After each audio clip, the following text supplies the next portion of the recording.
If you're watching this video, then you're like me, enjoying New World and its amazing environment, but getting a little bit too wrapped up into it to a point where you've probably slacked on a couple of your trades. Don't worry about it, I found a really phenomenal solution, a rotating farm for mining and skinning that's bound to net you thousands of ore and pelts, and level your trades including your smelting and leatherworking by dozens extremely quick. I won't waste your time, let's shoot over to the pathway explaining it all, and I'll show you the route that I take personally to farm everything here efficiently and with little to no delay.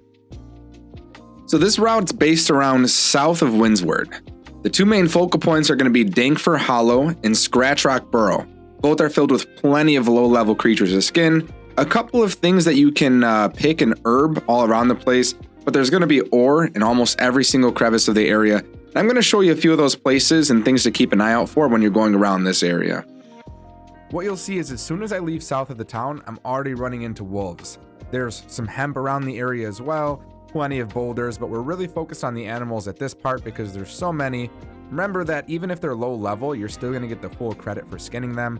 These wolves are known to drop purple items, blue items, eyeballs, fangs, claws, the whole 9 yards. And you're also going to get all of your normal fur and all of your normal pelts from them so you can get your leatherworking skill maxed out right when you get back to the town. Not maybe maxed out, but you know what I mean. Now coming a little bit further south around this area, once you go past these wolves, you're going to run into your first little thing to look out for, which is going to be a couple of small silver ores on a rock to the right. Now this isn't part of the traditional path, but it is here, and if those silvers are there, it's worth farming on the side and making some time for. Along this path, there are some people you will see because this is a low-level questing zone, and these places have some areas that people are going to be stopping by, but it's no real competition for the farming path, so you should be pretty secure going this way alone. Coming up now to the Dankfur Hollow, you'll see that right outside the entrance are two more silver nodes, a lot more silver ore, and if you have a nice enough pickaxe, you're going to be getting plenty of gems through these as well for any kind of stone cutting, anything that you might need. Now on your way in here, you're going to be killing plenty of wolves to get in. Again, they're all level 6, so super easy to kill, but they all still have the potential to drop a lot. Right inside of the cave to the left, you're going to see 3 giant silver nodes. These aren't always here. Again, this is a low-level questing zone. More this area than the other area. You're going to see this spot farmed a little bit, but if you're typical and you're going around this at the same pace that I do, which is running it in circles, you're going to see this probably once out of every 2 times, if not every time. This responds pretty quickly and is usually uncontested. Now over here, I'm just going to pause for a moment because in this part, there is something worth noticing. Right behind that box to the left there is a gold node that does spawn behind it. It does spawn in the rock, but if you walk up to the wall, you can usually farm it. It's pretty well hidden, so not many people do farm it. It's usually always there when I go there, but definitely something worth checking out. Now, besides the boxes that are going to be in this area, once you move into the room to the right, there's going to be silver. Occasionally behind the silver, there's a lodestone that's mining 110 to get. And then up that wooden banister right above me will be another silver node. It's rarely there, but it can spawn there, something to look out for. And then there's saltpeter throughout all of these caves in this pathway, so definitely pick that up when you get a chance. Gunpowder does sell for quite a bit on my server. So we're going to leave the cave, and then with leaving the cave, we're going to end up going to the left side of it and kind of walking around the mountain.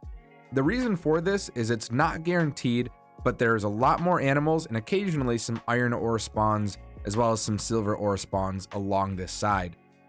So going up the side of here, we're going to be making a beeline towards the cave. There's life bloom and plenty of plants along the way, but once we get into this cave, there's usually a large bear. I wasn't able to get it for any of my recordings, but it's very easy. It's level 15 elite, so you can pretty much solo it. And in the back side of the cave, there's also some silver. Now, thankfully, this guy was out here fighting a couple of these cougars, so I can go ahead and move along. And then in this corner over here, in the back side of the top of these cliffs, are 2 gigantic gold nodes. At first in this recording, I thought I was late to it because there was a guy already farming it, so I decided to grab this little iron that was along the way. But when I turn around, I am lucky because another one spawns right while he's farming that one, so I'm able to run over there and nab that gold for myself. Normally, I would have let him have both of them, but for the sake of the video, I thought I would just go ahead and grab one just to show you guys that there is a lot of resources in this area. So behind this gold, over on these cliffs, you're going to find a bunch of smaller iron nodes. There's a couple of them scattered next to each other, kind of going down the mountain a little bit. There was one behind me there, and then you're going to see that there's a couple over here as well. The one I'm going to farm, and then some to the left and right of it. Just a couple more node pickups. Again, plenty of metal along this trip. You're going to not be at a lack of anything. And even if people are running this, the respawn rates on these things are so high that even if you miss one or two of these pickups along the way, you're going to find some more of them too, which is going to be good. Now, going back up these rocks, you're not going to find many more nodes over here. You're going to have to head to the north a little bit, kind of in the direction of Windsward as well. Over in the direction towards Windsward, there's some more nodes, particularly silver as well, some large ones that spawn over here, and then also some star metal. At the time of the recording, I wasn't high enough to get them, and they were already farmed, but I will show you exactly where those are now. Star metal is going to be here, and then going a little bit over to this area, you'll see the 3, unfortunately already farmed here, silver nodes that would spawn as well too.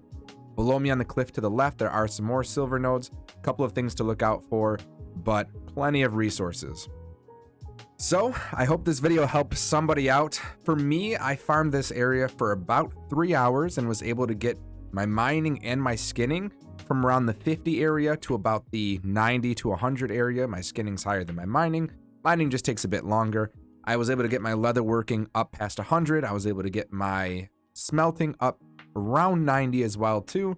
Stone cutting, I was able to get pretty high with all of the gems. And you find so much saltpeter and everything else that you can sell on the market for so much, and you'll end up with a few thousand gold after doing this for quite a bit of time. The more important thing is the resources leveling up. But again, I hope this was helpful. My name's Flex. Thank you for watching, and I'll see you in the next video. Till then.